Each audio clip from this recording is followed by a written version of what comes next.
Welcome to today's Explainer. We're jumping right in because we're about to pull back the curtain on a century-old industry with some of the most fascinating and frankly completely counterintuitive economics you'll ever see. You want to buy a movie theater, build some screens, sell some tickets, and watch people pile in every weekend to see the next big blockbuster? It sounds like a total dream business, right? Well, the reality is entirely different. By the end of our time together, you'll see why the fundamental economy of a movie theater is nothing like what you'd expect. It's a genuine paradox, right? I mean, if you've ever winced while handing over your credit card for a medium popcorn, you already know the markup is absolutely staggering.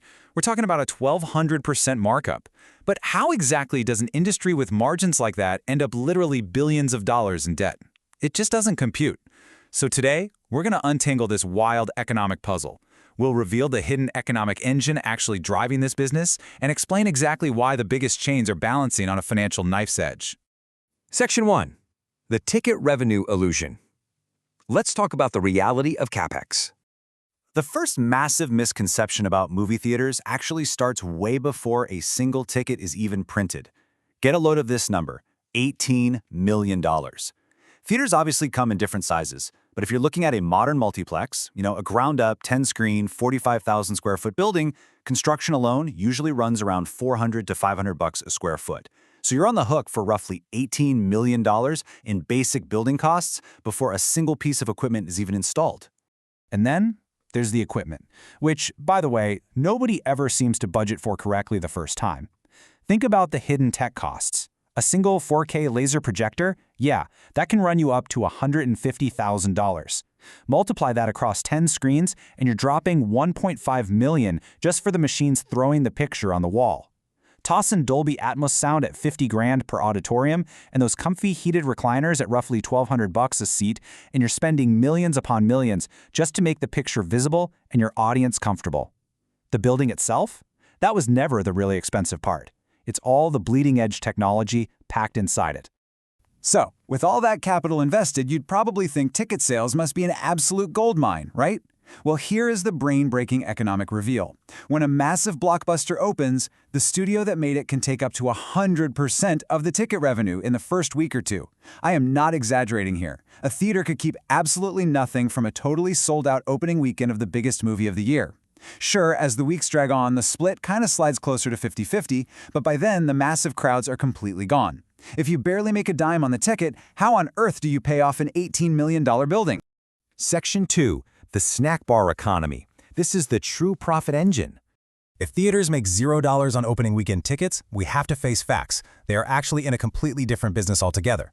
Think about a medium bucket of popcorn. It costs the theater roughly 50 cents to make, but they sell it to you for $7 or $8. That is a markup of over 1,200%. Fountain sodas, they're even better for them. They run just pennies per ounce and carry profit margins north of 85%. And here is the kicker. Unlike the movie ticket, the theater keeps 100% of every single dollar you spend at the concession stand. The numbers back this up flawlessly. Snacks only make up about 20 to 30% of total revenue, but they generate 45 to 50% of the actual profit. Tickets bring in the flashy gross numbers, sure, but popcorn brings in the margin that actually keeps the lights on.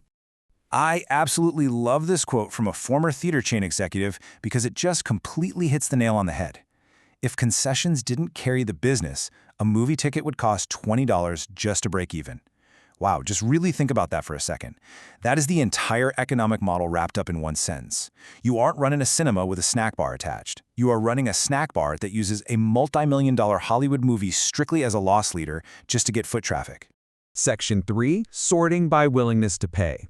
Let's look at pricing strategy. This is where the business becomes genuinely clever through an economic principle called price sorting. Economists who've studied this industry found that theaters deliberately price the movie ticket lower than they technically could and the popcorn way higher than it should be, and it's entirely on purpose.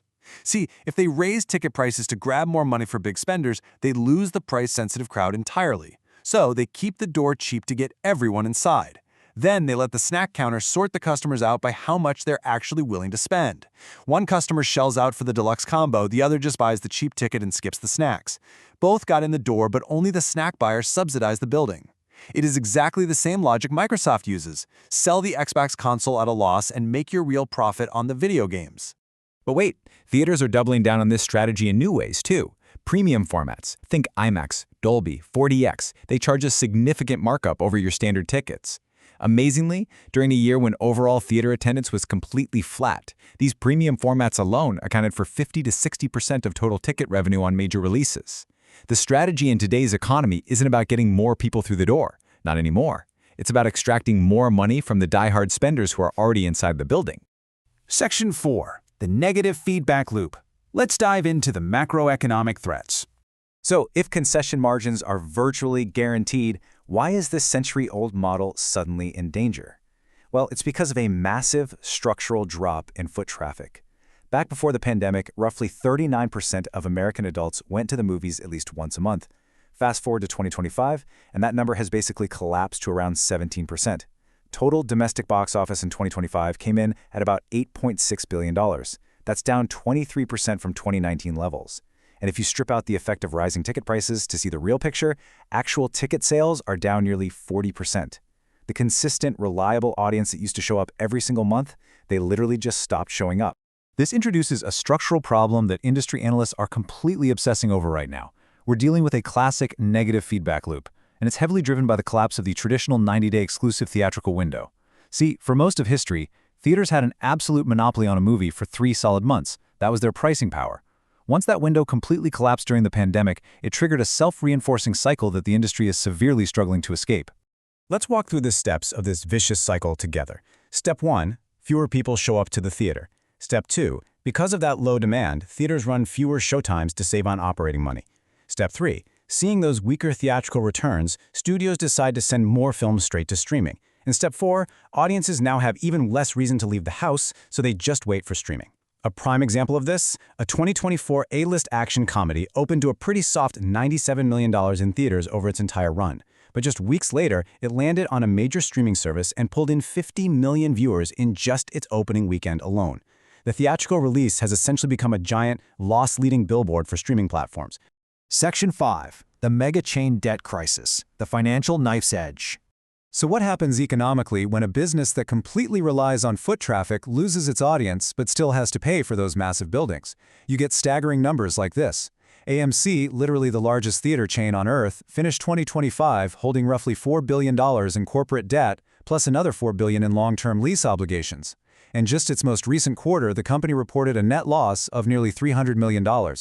This is a company that operates one of the most recognizable brands in all of entertainment, sells billions of dollars worth of popcorn, and yet has had to warn its own shareholders that without a sustained, massive increase in attendance, they could face a genuine financial crisis. And sadly, they aren't alone. Consider these industry casualties. The U.S. has lost roughly 5,700 movie screens since COVID. Major beloved brands like Regal Cinemas, Pacific Theaters, and Alamo Drafthouse all had to file for Chapter 11 bankruptcy. The debt from the shutdown years, it never actually vanished, it just got rolled over. That means the biggest brands in entertainment are operating on razor-thin margins, essentially just one bad summer blockbuster season away from total economic collapse. Section 6. Finding a new moat. Let's talk survival economics. So who is actually positioned to weather this massive storm? Let's look at the scale dilemma. A small independent 2-screen theater has startup costs of maybe around $500,000 to $1.5 million. By running lean and surviving off of 70 to 80% snack revenue, they can actually clear a pretty modest profit. They're using the screen purely as a loss leader, which is exactly how the model was originally designed to work.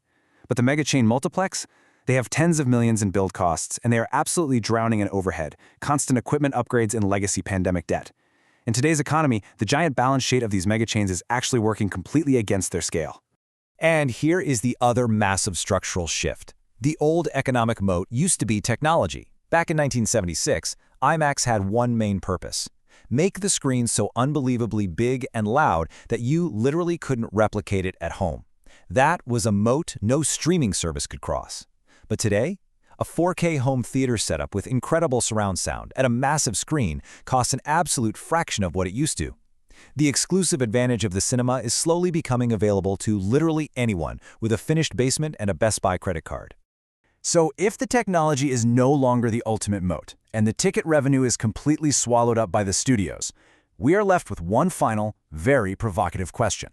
What communal experience are you actually willing to subsidize with a $9 soda?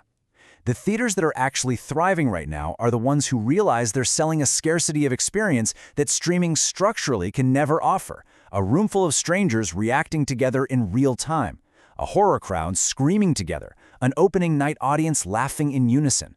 That shared communal energy, that is the only real moat left to protect the fascinating, incredibly fragile economy of the modern movie theater. Thank you so much for joining me on this explainer today. I really hope this completely changes how you look at the snack counter the next time you catch a movie.